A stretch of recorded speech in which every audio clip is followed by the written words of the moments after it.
இவர் கோட்டை விட்டு விட்டு வேட்டி சட்டையில் வந்தார் அப்படின்னு இது ஒரு பெரிய பிரேக்கிங் நியூஸா. இந்த மாதிரி பண்ணிட்டு இருந்தீங்கன்னா அப்புறம் இதை அரசியல் படுத்துறதுன்னு எப்படி எடுத்துக்க முடியும் சொல்லுங்க. இதுல இவர் பாயிண்டோட பேசுறாரு, இவர் எப்படி கரெக்டா கவுண்டர் பண்ணாரு பாரு. அப்படி பார்த்தா நீங்க எழுந்து நின்றாலே தலைவர் எழுந்து நின்றார் பாரு, யார் உட்காந்தாலே இப்போ இன்னைக்கு என்ன ஆயிப்போச்சு தெரியுமா? இது தீய சக்தி எது தூய சக்தி எது அப்படின்ற டிஸ்டிங்ஷனே கிடையாது ராம்ஸ். எல்லாமே ஒன்னாயிடுச்சு. நீங்க எழுந்தாலே அது ஒரு பாட்டு வரும், நீ நடந்தால் நாட்டை அழகு, அது ரஜினி படம் பாட்டு. அந்த மாதிரி இருக்கவங்க கிட்ட போயிட்டு அவங்க இதை பாக்குறாங்க அப்படின்னா எதை போட்டாலும் அவங்க பார்ப்பாங்க. நீங்க நடந்து வந்தாலும் பார்ப்பாங்க, அவங்க வீட்டுல இருந்து வெளில வர்றதையும் பார்ப்பாங்க. எல்லாத்துக்கும் அவங்க ஆஹா ஓஹோன்னு தான் சொல்ல போறாங்க. செந்தில் பாலாஜி அவர்களுக்கு எதிரான விசாரணைக்கு பர்மிஷன் கொடுங்கன்னு இடி கேட்டிருக்காங்க. அதுக்கு என்ன பண்ணாங்க? இன்னைக்கு உங்க கூட இருக்காங்கல்ல, அமைச்சரவையில் இருக்காங்கல்ல, அவங்க எல்லாம் தீய சக்தியோட சேர்ந்து ஓட்டு வாங்கி தான் ஜெயிச்சாங்க. எப்படி அங்கேயிருந்து இங்க வந்தோம்னா அது இப்ப தூய சக்தி ஆயிடுச்சா? ஜென்சி அப்படின்றது எல்லாம் எத்தனை நாளைக்கு ரீல்ஸை வச்சே ஓட்ட முடியும்? ரீல்ஸை வச்சு நம்ம வீட்டுல ஒல ஒதிக்காது ராம்ஸ். அது பிரதமர் மோடி இது தடுத்து நிறுத்த வேண்டாம். அவர் ஏன் தடுத்து நிறுத்த வேண்டும்? நீங்க பண்றதெல்லாம் பண்ணுவீங்க காங்கிரஸ் கட்சி, அவர் தடுத்து நிறுத்தணுமா? நீங்க எனக்கு டைம் கொடுங்கன்னு சொல்றீங்க. டைம் கொடுக்குறீங்கன்னா சீரியஸான விஷயத்தை பத்தி நீங்க பேச மாட்டேங்க. திருப்பி உங்க அந்த ஃபேன் பேஸ் என்ன எதிர்பார்க்கறாங்களோ அதை பத்தி மட்டும் தான் பேசிட்டு இருக்கீங்க. இப்போ சொல்ல வேண்டியதானே, என்ன காங்கிரஸ் உங்களுக்கு மந்திரி சபையெல்லாம் ஒத்துக்கிறோம், நீங்க என்ன உண்ட வீட்டுக்கு ரெண்டகம் நினைக்கிற மாதிரி இது மாதிரிலாம் பண்றீங்க, அதெல்லாம் கூடாது. உங்க சிஎம் கிட்ட சொல்லுங்க, இல்லாட்டா மந்திரி சபை விட்டு வெளில போங்க அப்படின்னு சொல்லுவாரா அவரு?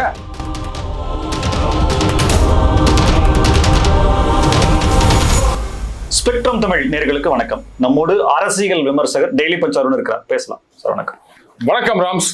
சின்ன பசங்க அப்படின்னா தற்குறி அந்த மாதிரிலாம் சொல்லி இது பண்ணீங்க. இந்த சின்ன பசங்க வருங்காலத்துல எதிர்கட்சியே இல்லாம முதலமைச்சராக சிஎம் விஜயை அமர வைப்பார்கள் சொல்லிட்டு நம்ம இந்து சமய அறநிலைத்துறை அமைச்சர் மாண்புமிகு அமைச்சர் ரமேஷ் அவர்கள் சூளுரைத்திருக்கிறார். மம்தா பானர்ஜி அவர்கள் கூட அப்படிதான் சொல்லியிருந்தாங்க. போன தடவையும் அவங்க தொகுதியில தோத்தாங்க, இந்த தடவையும் அவங்க தொகுதியில தோத்தாங்க. 80 எம்எல்ஏக்கள் கூட்டத்தை கூட்டியிருக்காங்க. 20 பேர் தான் வந்தாங்களாம், மீதி 60 பேர் வரல. அதனால அதை கேன்சல் பண்ணிட்டாங்க. இப்போ அவங்க நாங்க தனி என்டிட்டியா, நாங்க தான் உண்மையை ரியல் திரிணாமுல் காங்கிரஸ்னு ஃபங்க்ஷன் பண்ண போறோம் அப்படின்னு சொல்லி இருக்கிறதா கேள்வி. எம்பிக்கள்லாம் கப்பல் கவிழும் போது எலிகள்லாம் ஓடிரும் அப்படின்னு சொல்லுவாங்க. பூனையை வளர்ப்பாங்க கப்பல் கேப்டன்லாம். எதுக்கு தெரியுமா? அந்த பூனை தான் என்ன பண்ணுமா, அந்த கப்பல் இப்படி கொஞ்சம் ஓட்டிட்டு இருக்க வரைக்கும் அதுலயே இருக்குமா, அதை தண்ணியில குதிக்காது. அது இந்த கேப்டனே தப்பிச்சு போயிட்டு அதை கிளைம் பண்ணணும்னா யாராவது லைவா இருக்க ஒருத்தர் வேணும். அதனால என் பூனை இருக்கு அப்படின்னு கிளைம் பண்றதுக்காக அப்படின்னு ஒண்ணு சொல்லுவாங்க. இன்னைக்கு மம்தா பானர்ஜி அவர்களுக்கு கேடரும் போயிட்டாங்க. அவங்க பெருசும் நம்பிட்டு இருந்த ஓட்டு வங்கி இனிமே இவங்களை நம்ப முடியாதுன்னு சொல்லிட்டு கம்யூனிஸ்டே அந்த பக்கம் போயிட்டாங்க. எம்பிக்களும் அவங்கள கை கழுவிட்டு போயிட்டாங்க. இப்போ அத்தனை பேரும் என்னன்னா, நாங்க உங்களோட சேர்ந்துடுறோம், பாஜகவோட கூடவே நாங்க சும்மா வரலங்க, நிறைய தஸ்தாவேஜுகள் கொண்டு வரோம், இவங்க பண்ண ஃப்ராடெல்லாம் யார் யாரெல்லாம் கொண்டு வரீங்களோ அவங்களுக்கு மட்டும்தான் சீட்டு அப்படின்னு ஏதாவது சொல்லிட்டாங்களா என்னன்னு தெரியல. பாஜகல 15 வருஷம் கோல் வச்சு கொண்டு இருந்தார்கள். 24 எதிர்பாராத விதமா பாஜகவோட எம்பி எலெக்ஷன்ல அதிகமான சீட்ல ஜெயிச்சாங்க. ஆனா இன்னைக்கு அவங்களுடைய நிலைமை என்னன்றதை யோசிச்சு பாருங்க. அவங்க சொல்லியிருக்காங்க, இந்த ஆஸ்பத்திரி திறக்கிறதுக்கு பர்மிஷன் வாங்குறதுக்கு அவர் என்கிட்ட எவ்வளவு கெஞ்சினாரு, இன்னைக்கு என்னடானா அந்த அபிஷேக் பானர்ஜி அட்மிட் பண்ண மாட்டேங்கிறாங்க அப்படின்னு பேசியிருக்காங்க. யாரோ மொட்டையை தூக்கி அடிச்சிட்டாங்களாம். மொட்டையை தூக்கி அடிச்சா உண்ணாங்க ஆயிட போகுது, தொடச்சிக்க வேண்டியதான். அது வேற துப்பினாலே தொடச்சிக்க போறோம் இருக்கும்போது முட்டைகள்லாம் என்ன இருக்குது. அப்புறம் அதை கண்டுபிடிச்சிட்டு அவங்க ஏதோ இன்னர் பார்ட்டி ரைவல்ரி, அவங்க திரிணாமுல் ஆளுங்க தான் அப்படின்றதையும் எஸ்டாப்ளிஷ் பண்ணிட்டாங்க வெஸ்ட் பெங்கால்ல. இவங்க இல்ல பாஜக சதி அப்படின்னு பண்ணிட்டு இருக்காங்க. அவங்களுடைய நிலைமையே இந்த மாதிரி. கரெக்ட், ஆரம்பத்தில் அப்படித்தான் தோணும். சரி, அது போக போக புரிஞ்சுப்பாங்க ராம்ஸ். முன்னாடி எல்லாம் சட்டசபையில் என்ன நடக்குதுன்னு பார்க்காதவங்க இன்னைக்கு என்ன நடக்குது, யார் என்ன பேசுறாங்க அப்படின்ற அரசியல் மயப்படுத்தி இருக்கோம். அவங்களெல்லாம் அரசியல் பார்க்க வச்சிருக்கோம். இது யாரால் நடந்ததுன்னு உங்களுக்கே தெரியும்னு சொல்லிட்டு தனக்கான கிரெடிட்டா அவர் எடுத்துக்கிறாரா? இது பெரிய கிரெடிட்லாம் நான் சொல்ல மாட்டாங்க. இதுக்கு முன்னாடியும் அந்த ஒளிபரப்பு அப்படின்றது இருந்தது. என்ன பண்ணிடுவாங்க, எதிர்கட்சி தலைவர்கள் மற்றவங்க பேசினாங்கன்னா டக்குன்னு உடனே கேமரா நின்றுரும். அந்த மாதிரி பண்ணியிருந்தாங்க. அண்டு இன்னைக்கு விவாதம் அப்படின்றது ஒரு காலத்துல இந்த பார்லிமெண்ட்ரி டிஸ்கஷன் அப்படின்றதெல்லாம் வேற லெவல்ல இருந்தது. பிரமோத் மகாஜன் அவர்கள் ஒரு தடவை ஒரு வெளிநாடு போயிருக்காங்க ஒரு டெலிகேஷனோட. அப்ப நடந்தது அவர் பார்லிமெண்ட்ல சொல்றாரு, இன்னைக்கும் அது நீங்க கேட்க கேட்க ரசிக்கலாம். சொல்றாரு இது வந்து இருக்கிறதுலயே வந்து largest party, but I am sitting in the opposition. இவர் வந்து second largest party, but he is in the ministry. இவருக்கு இருக்கிறது 4 MP, but he is the prime minister. அப்படின்னா அவங்க முடிக்கிறாங்களா, என்னவா நடக்குது அங்க அப்படின்னு ரொம்ப அழகா சொல்வார். ஈவன் லல்லு பிரசாத் யாதவ் அவருடைய ஆர்குமெண்ட், ராம் விலாஸ் பாஸ்வான், இந்த மாதிரி எத்தனையோ பேர், வாஜ்பாய் அவர்களுடைய பாராளுமன்ற உரையெல்லாம் வந்து வேற லெவல். அதெல்லாம் வந்து புதுசா வரவங்களுக்கு பாடம் எடுக்கிறதுக்காக. ஆனா இன்னைக்கு அந்த மாதிரியான ஆர்குமெண்ட் எங்க இருக்குது? அது வெறும் வந்து அந்த பாராட்டு, அதுக்கப்புறம் வந்து எதை சொன்னாலும் ஃபயர் அவுட். இப்ப நீ சொல்றாங்களே எல்லாரும் பாக்குறாங்க அப்படின்ட்டு, இதுல வந்து இவர் பாயிண்டோட பேசுறாரு, இவர் எப்படி கரெக்டா கவுண்டர் பண்ணாரு பாரு. அப்படி பார்த்தா நீங்க எழுந்து நின்றாலே தலைவர் எழுந்து நின்றார் பாரு, யார் உட்காந்தாலே யார். இதுல வேற ஊடகங்கள் வேற வேட்டி சட்டையில் வந்தார். எங்க தமிழ்நாட்டுல அரசியல்வாதிகள் காலங்காலமா வேட்டி சட்டையில தாங்க வந்து நிற்கிறாங்க. கோட்டை விட்டு விட்டு வேட்டி சட்டையில் வந்தார் அப்படின்னு இது ஒரு பெரிய பிரேக்கிங் நியூஸா. இந்த மாதிரி பண்ணிட்டு இருந்தீங்கன்னா அப்புறம் இதை அரசியல் படுத்துறதுன்னு எப்படி எடுத்துக்க முடியும் சொல்லுங்க? நீங்க எழுந்தாலே அது அந்த ஒரு பாட்டு வரும், நீ நடந்தால் நடை அழகு, அது ரஜினி படம் பாட்டு. அந்த மாதிரி இருக்கவங்க கிட்ட போயிட்டு அவங்க இதை பாக்குறாங்க அப்படின்னா எதை போட்டாலும் அவங்க பார்ப்பாங்க. நீங்க நடந்து வந்தாலும் பார்ப்பாங்க, அவங்க வீட்டுல இருந்து வெளில வர்றதையும் பார்ப்பாங்க. எல்லாத்துக்கும் அவங்க வந்து ஆஹா ஓஹோன்னு தான் சொல்ல போறாங்க. உங்களை பார்க்கணுன்றதுக்காக தானே தவிர அந்த உரையை கேட்கறதுக்கு கிடையாது. அங்க காதுகளுக்கு வேலை இல்லை, கண்களுக்கு மட்டும்தான். அதனால இதுல கிரெடிட் எதுவும் இருக்கிறதா எனக்கு தெரியல. ராம்ஸ் எனக்கு எதிரியே கிடையாது நான் சொல்ல மாட்டேன். இங்க ரெண்டு பேத்துக்கு மத்தியில தான் போட்டி. ஒண்ணு அப்படின்றாரு, உடனே டிவிக்குன்றாங்க, வெர்சஸ் இன்னொன்னு டிஎம்கேன்றாங்க. அவ்வளவுதான், வேற யாருமே இல்ல, சீன்லயே இல்லைன்னு சொல்லிட்டு அதிமுகன்ற பேரை கூட அவர் உச்சரிக்கல. அப்புறம் எதுக்கு அவங்க கூட சேர்த்துக்கிறீங்க நீங்க? இன்னைக்கு திமுகவை வந்து தீய சக்தி, தூர சக்தி, ஓர சக்தி, கோர சக்தி, பார சக்தி அப்படின்னு என்னன்னோ ஆமா சொல்லியிருக்காரு. இன்னைக்கு உங்க கூட இருக்காங்கல்ல, அமைச்சரவையில் இருக்காங்கல்ல, அவங்க எல்லாம் வந்து தீய சக்தியோட சேர்ந்து ஓட்டு வாங்கி தான் ஜெயிச்சாங்க. எப்படி அங்கேயிருந்து இங்க வந்தோம்னா அது இப்ப தூய சக்தி ஆயிடுச்சா? மற்றவங்க எல்லாம் கண்ணு கட்டின தூரமே இல்லைன்னு சொல்றீங்களா, யாருமே இல்லைன்றீங்களா, மற்றும் சிலர்லாம் சொன்னீங்களா, இப்ப அவங்களெல்லாம் கூட சேர்த்துக்கின்னு 25 பேர் உங்க பக்கம் ஓட்டு வாங்கினாங்கன்றாங்க. அதெல்லாம் எதுக்காக? அவங்க வந்து அமமுக அவங்களை எடுத்துக்காங்க, ஒரே ஒரு ஆள் அவரு வந்து மற்றும் பலர் பாசிச சக்தியுடன் சேர்ந்து ஓட்டு வாங்கி ஜெயிச்சு வந்தவர். அவர் எது கூட சேர்த்துக்கினீங்க நீங்க? என்னங்க இது? இப்போ இன்னைக்கு என்ன ஆயிப்போச்சு தெரியுமா? இது தீய சக்தி எது, தூய சக்தி எது அப்படின்ற டிஸ்டிங்ஷனே கிடையாது ராம்ஸ். எல்லாமே ஒன்னாயிடுச்சு. எல்லாம் எல்லா இடத்துலயும் இருக்காங்க. அதனால நீங்க பிரிச்சே பார்க்க முடியாது. அந்த தின் டிவைடிங் லைன் அப்படின்வாங்க, அது கூட ஒண்ணு இல்லாம போயிடுச்சு. அந்த அனிமல் ஃபார்ம் படிங்க.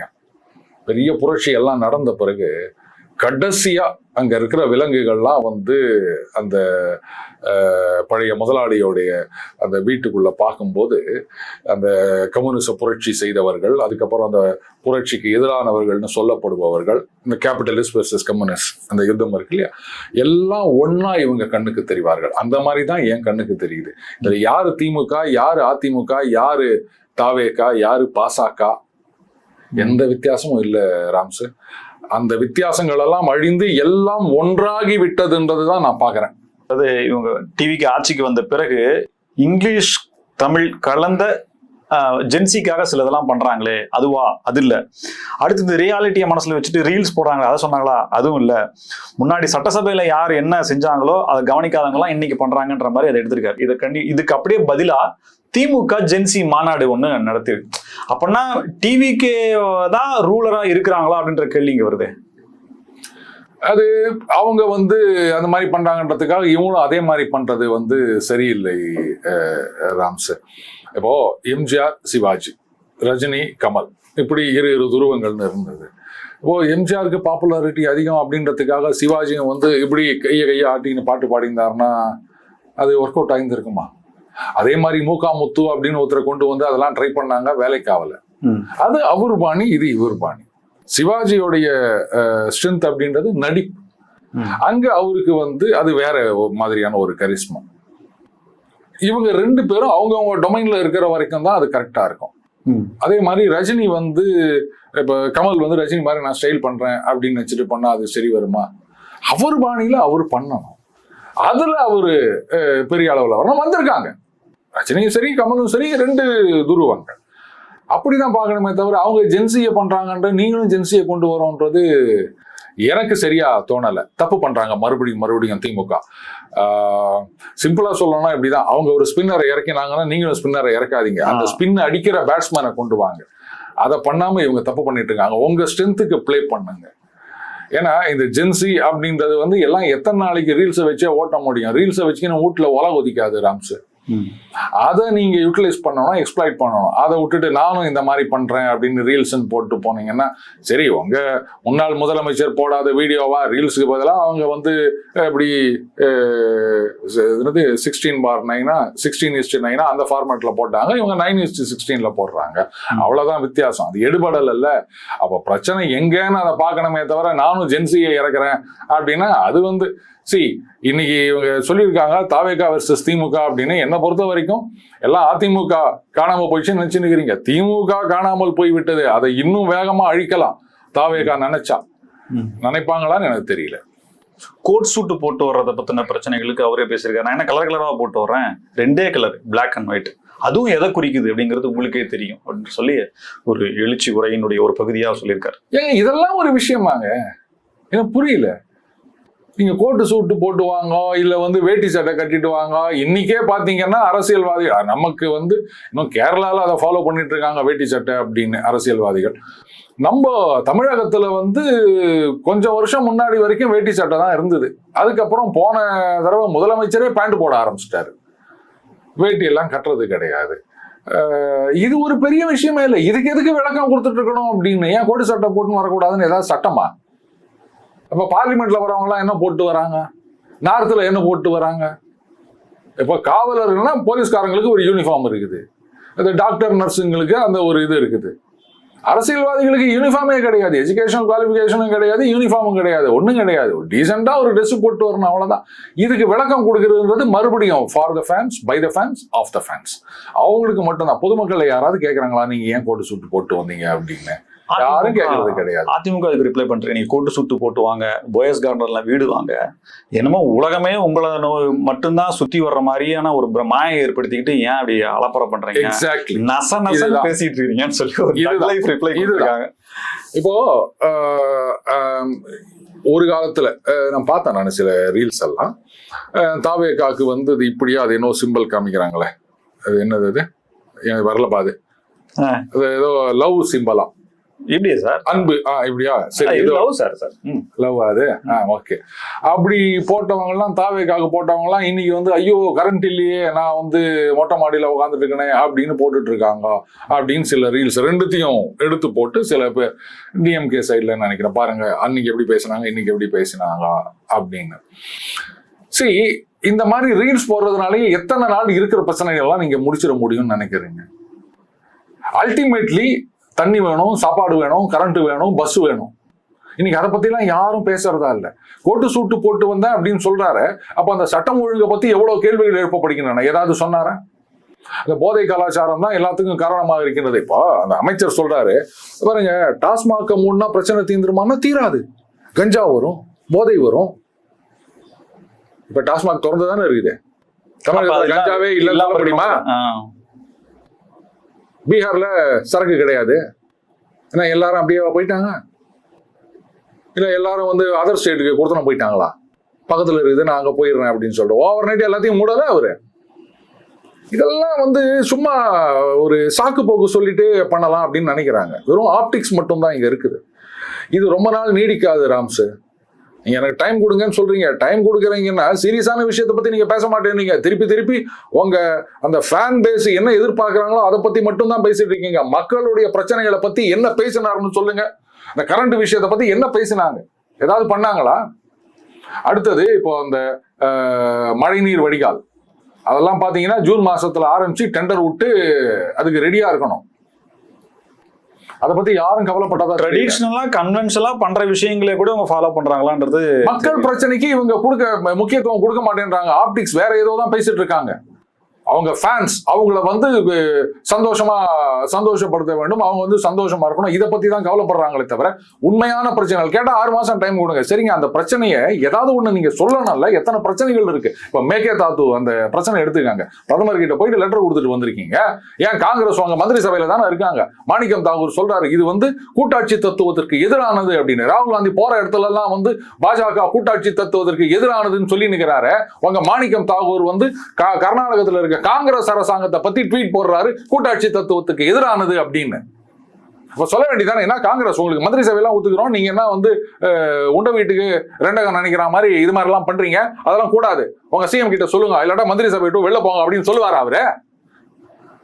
கேட்கறாங்க உதயநிதி ஸ்டாலின் என்ன பண்ணாரு, அவரு என்ன பண்ணாரு, நீங்க தானே மந்திரி சபையில இருக்கீங்க காங்கிரஸ், அவரை போய் கேட்கறீங்க, அவரு என்ன பண்ண, இது வந்து பிரதமர் மோடி வந்து இது தடுத்து நிறுத்த வேண்டும், அவர் ஏன் தடுத்து நிறுத்த வேண்டும், நீங்க பண்றதெல்லாம் பண்ணுவீங்க காங்கிரஸ் கட்சி, அவர் தடுத்து நிறுத்தணுமா? இங்க பக்கத்துல தானே இருக்காரு, கூப்பிட்டு சொல்ல வேண்டியதானே இது மாதிரிலாம் பண்ணாதீங்க அப்படின்னு. இதெல்லாம் ஒண்ணும் கேட்க மாட்டாங்க. DK சிவகுமார் தான் வந்து அணை கட்டியே தீர்வோம் அப்படின்னு இருக்காரு. அவர் இப்ப சிஎம் ஆகிற புதன்கிழமை மணிக்கு பதவி ஏத்துக்க போறாரு. என்ன பண்ண போறீங்க நீங்க? சோ பிரச்சனைகளை பத்தி யாரும் இங்க பேசுறதே கிடையாது. ரீல்ஸ் போட்டா பிரச்சனையெல்லாம் மறந்துடும் அப்படின்னா இப்படி வச்சுக்கலாம். அதாவது ஜனங்க எதுக்கு சினிமா தேட்டருக்கு வராங்க அப்படின்னா ஒரு 2 மணி நேரம் கவலையெல்லாம் மறந்துட்டு இருந்துட்டு போறதுக்கு வராங்க அப்படின்னு. சரி, எதுக்கு நீ காசு கொடுத்து 2 மணி நேரம் அப்படியே சும்மா ரீல்ஸ் பாத்தீங்கன்னா 2 நாள் போக அப்படின்னு முடிவு பண்ணிட்டாங்க அப்படின்னு சொன்னா வயிற்றுல பசி சுருக்குன்னு குத்தும் போது ரீல்ஸ் எல்லாம் வேலைக்கு ஆகிறாம் சார். இன்னும் பசிக்கும் போது நிச்சயமா பசி வரத்தான் செய்யும். எம்ஜிஆரையும் தொட்டிருக்காரு சார். 1977ல எம்ஜிஆர் அவர்களுக்கு கொடுக்காத இடங்களை எனக்கு கொடுத்துருக்கீங்க அப்படின்ற மாதிரி. இல்லை, நான் அவருக்கு நிகரானவரெல்லாம் இல்லை, நான் சொல்ல வரல. ஆனா அப்ப கொடுக்காத எனக்கு கொடுத்துருக்கீங்க, நான் கண்டிப்பா என்ன செய்யணுமோ அதை மட்டும்தான் செய்வேன், எனக்கு வேற வேலையே இல்லை, நான் இதை மட்டும் தான் பார்ப்பேன், உங்களுக்கு நல்லது செய்வேன்னு சொல்லியிருக்காரு. நீங்க செஞ்சா நல்லது, எல்லா பதிலும் அதுல இருக்கா? செஞ்சா நல்லது, ஆனா செய்ய முடியுமான்றதுதான் எனக்கு சந்தேகமா இருக்கு. ஏன்னா கூட இருக்கவங்களை பார்க்கும்போது அந்த அளவுக்கு எனக்கு நம்பிக்கை வரல. அருண் அவர்களுடைய நியமனத்தை சவுக்கு சங்கர் அவர்கள் நிறைய இடங்கள்ல கோட் பண்றாரு. இப்ப கூட நேத்து கூட பிரஸ் மீட்ல சொல்லி நீதிமன்ற அவமதிப்பு வரைக்கும் இது போறதுக்கான வாய்ப்பு இருக்கு. புதன்கிழமை வாங்க கோர்ட்டுக்குன்னு சொல்லி சொல்றாங்க, நீங்க செவ்வாய்க்கிழமை அவருக்கு போஸ்டிங் போடுறீங்க அப்படின்னா நீங்க என்ன இதெல்லாம் சொல்லலையா அப்படின்ற மாதிரி ஆஸ் பர் லால என்னென்ன லூப் ஹோல் இருக்கு, அதிகாரிகள் என்ன பண்றாங்கன்றது அப்படியே சொல்றாரு. அதை பத்தி ஒரு வார்த்தை கூட அவர் பேசலையா சார்? அவர் என்னைக்கு மக்கள் பிரச்சனையை பத்தி பேசியிருக்காரு? நீங்க திருப்பி அதை பத்தி ஒரு வார்த்தை கூட பேசல, இப்படிதான் சொல்லிட்டு இருக்கீங்க. எந்த பிரச்சனையை பத்தி பேசியிருக்காருன்னு நீங்க சொல்லுங்க. எதை பத்தியுமே பேசல. அவர் ஃபேன்ஸ்க்காக மட்டும்தான் பேசிட்டு இருக்காரு. நம்பர் 1. நம்பர் 2, இப்போ அருண் அவர்களுக்கு டிவிஎஸ்சியில் அந்த பதவி கொடுத்துருக்காங்க, கோர்ட்ல வந்து சில விஷயங்கள் அவரை பத்தி சொல்லியிருக்காங்க, எல்லாம் கரெக்டு தான். பட் என்னை பொறுத்த வரைக்கும் சரி, இப்போ அந்த பதவி கொடுத்துருக்காங்கல்ல, இங்க அவர் எப்படி செயல்படுகின்றார் அப்படின்றத நம்ம பார்ப்போம். ஏன்னா KN நேரு அவர்களுக்கு எதிராக அந்த FIR ஃபைல் பண்ணணும், அதை பத்தி என்ன பண்ண போறாங்க அப்படின்னு தெரியல. செந்தில் பாலாஜி அவர்களுக்கு எதிரான விசாரணைக்கு பர்மிஷன் கொடுங்கன்னு ED கேட்டிருக்காங்க, அதுக்கு என்ன பண்ணாங்க அப்படின்னு தெரியல. ஊழலற்ற ஆட்சியை கொடுப்பேன் அப்படின்னா முதல்ல ஊழல் பண்ணவங்களுக்கு எதிராக ஏதாவது நடவடிக்கை எடுக்கணும்ல. தீய சக்தி அப்படின்னு சொல்லிட்டு எந்த நடவடிக்கையும் எடுக்காம இருந்தா, ஏன்னா திமுக அப்படிதான் பண்ணாங்க. அதிமுக ஆட்சியில் இருக்க ஊழலை விசாரிச்சு மந்திரிகள்லாம் உள்ள போன்னு சொன்னாங்க, ஒன்னும் பண்ணல. இப்ப நீங்களும் அந்த மாதிரி பண்ணிட்டு போனீங்க. இதுதான் நான் சொன்னேன், நம்பிக்கை வரவில்லைன்னு நான் சொன்ன ஞாபகம் இருக்கா? சோ இப்ப அவருக்கு அங்க டிவிஎஸ்சில போஸ்டிங் கொடுத்திருக்காங்க, ரைட். இங்க அவர் எப்படி செயல்படுகின்றார் அப்படின்னு பார்த்த பிறகு எத்தனை FIR போடுறாங்க, எத்தனை ஊழல் வழக்குகளை தோண்டி எடுக்கிறாங்க அப்படின்றத பார்த்த பிறகு நம்ம கருத்து சொல்லலாமே. போன ஆட்சியில் அவர் அப்படி இருந்தார் அப்படின்ற காரணத்துக்காகவே வந்து இப்போ அதை தள்ளி வைக்கிறது அப்படின்றத விட இப்படி கூட வச்சுக்கலாம்ல, ரைட்டு. அப்ப அவருக்கு வந்து பல ரகசியங்கள் தெரியும். ஏன்னா போன ஆட்சியில் அவர் ஆட்சியாளர்களோட ரொம்ப நெருக்கமா இருந்து அப்படின்லாம் சில குற்றச்சாட்டுகள் முன்வைக்கின்றார்கள். அப்ப நீ இப்படி பாருங்களேன், ஒருவேளை உள்குத்தா இருக்குமோ? அப்ப அவருக்கு எல்லா ரகசியமும் தெரியும். அததான் சொல்றாங்க, ஆபரேஷன் ப்ளூ ஜெயண்ட் அப்படின்ற மாதிரி எல்லாம் சொல்றாங்க. பட் இதெல்லாம் எந்த அளவுக்கு அதுதான். அப்ப ரகசியம் தெரிஞ்ச ஒருத்தரைய கூப்பிட்டு வந்து அப்ப அவர் மூலமா FIR போட்டாங்கன்னா அப்ப நான் ஒத்துக்கிறேன், ரைட்டு, தீய சக்தியை அழிப்பதற்கு அவரை யூட்டிலைஸ் பண்ணிக்கிறாங்க அப்படின்னு சொல்லிட்டு. அப்படி நடந்தால் அதுதான் அந்த ஒரு உட்கண்ணாவோட தான் நான் சொல்றேன் நான். மிக நன்றி சார், பல்வேறு தகவல்களுக்கு நன்றி. நன்றி ராம்ஸ். மீண்டும் சந்திப்பு. மனிதர்கள் ஸ்பெக்ட்ரம் தமிழோட நன்றி நேயர்களே.